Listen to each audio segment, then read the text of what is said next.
एक public toilet में रखे टिश्यू पेपर पर खतरनाक वायरस लगाया गया था। लेकिन एक लड़की को इस बात का जरा भी अंदाजा नहीं था। उसने बिना सोचे पूरा टिश्यू इस्तेमाल कर लिया। कुछ ही देर बाद वायरस उसके शरीर में फैलने लगा। उसी समय लड़की स्कूल के स्टेज पर परफॉर्म कर रही थी। अचानक उसे कुछ अजीब महसूस हुआ। उसका पूरा शरीर जैसे सुन्न पड़ गया। टांगें बुरी तरह कांपने लगीं। और अगले ही पल पूरे स्कूल के सामने उसका शरीर कंट्रोल से बाहर हो गया। स्टेज पर ही उसके कपड़े गीले हो गए। नीचे बैठे छात्र और टीचर दंग रह गए। कई लोगों ने तुरंत मोबाइल निकालकर वीडियो बनाना शुरू कर दिया। लड़की शर्म से जमीन में गड़ जाना चाहती थी, लेकिन उसका शरीर हिल भी नहीं पा रहा था। वो बस खड़ी खड़ी रोती रही।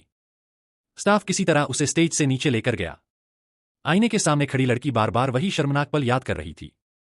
उसे लग रहा था जैसे उसकी जिंदगी खत्म हो चुकी हो। शाम को जब वो बस से घर लौट रही थी, तभी वायरस ने फिर असर दिखाना शुरू कर दिया। उसकी टांगों में भयानक खुजली होने लगी। बस यात्रियों से भरी हुई थी, लेकिन खुजली इतनी ज्यादा थी कि वो खुद को रोक नहीं पा रही थी। ऐसा लग रहा था जैसे हजारों चींटियां उसकी त्वचा को काट रही हों। आखिर हार कर उसने बैग से खुद को ढक लिया और खुजली करने लगी। लेकिन उसे क्या पता था कि बस में बैठे लोग उसकी हरकतें देख रहे थे। कुछ लोग चोरी छिपे वीडियो भी बना रहे थे। जब लड़की ने सिर उठाया, तब तक बहुत देर हो चुकी थी। उसकी वीडियो सोशल मीडिया पर फैल चुकी थी। लोग उसका मजाक उड़ा रहे थे। कोई हंस रहा था, तो कोई गंदे कमेंट कर रहा था। लड़की पूरी तरह टूट चुकी थी। घर पहुंचने के बाद भी उसकी हालत नहीं सुधरी। उसने कई तरीके अपनाए, लेकिन गर्म पानी से शरीर साफ करने पर जाकर थोड़ी राहत मिली। रात में जब उसने फोन खोला, तो उसने देखा कि उसकी वीडियो शहर भर में वायरल हो चुकी है।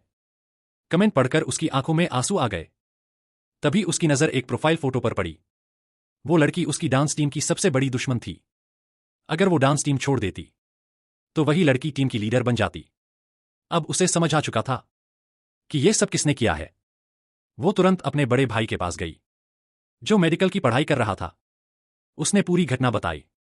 भाई ने ध्यान से सब सुना, और अचानक टॉयलेट पेपर वाली बात पर उसका ध्यान गया। उसने बहन से कहा, एक बार फिर उसी पब्लिक टॉयलेट में जाकर देखो। जब लड़की वहां पहुंची, तो टिश्यू के आखिरी हिस्से पर एक अजीब निशान बना हुआ था। उसे शक और गहरा हो गया। वो तुरंत टिश्यू लेकर एक लैब पहुंची। जांच के बाद लैब मालिक बोला, इस पेपर पर खतरनाक वायरस लगाया गया था। जो भी इसे इस्तेमाल करेगा, वो संक्रमित हो जाएगा। फिर उसने लड़की को कई और खतरनाक चीजें दिखाईं। गुस्से में लड़की ने एक वायरस वाली करेक्शन पेन खरीद ली। अब वो बदला लेना चाहती थी। अगले दिन वो पेन स्कूल लेकर गई। वो सोच रही थी कि किसी तरह अपनी दुश्मन को ये पेन इस्तेमाल करा दे। लेकिन तभी अचानक उसकी दोस्त ने गलती से कुछ गलत लिख दिया और उससे करेक्शन पेन मांग ली। लड़की कुछ समझ पाती, उससे पहले ही उसकी दोस्त ने पेन इस्तेमाल कर लिया। अगले ही सेकंड उसकी दोस्त का शरीर कांपने लगा। उसके मुंह से झाग निकलने लगा, और पूरी क्लास के सामने वो जमीन पर गिर गई। कुछ ही पल में उसकी मौत हो चुकी थी।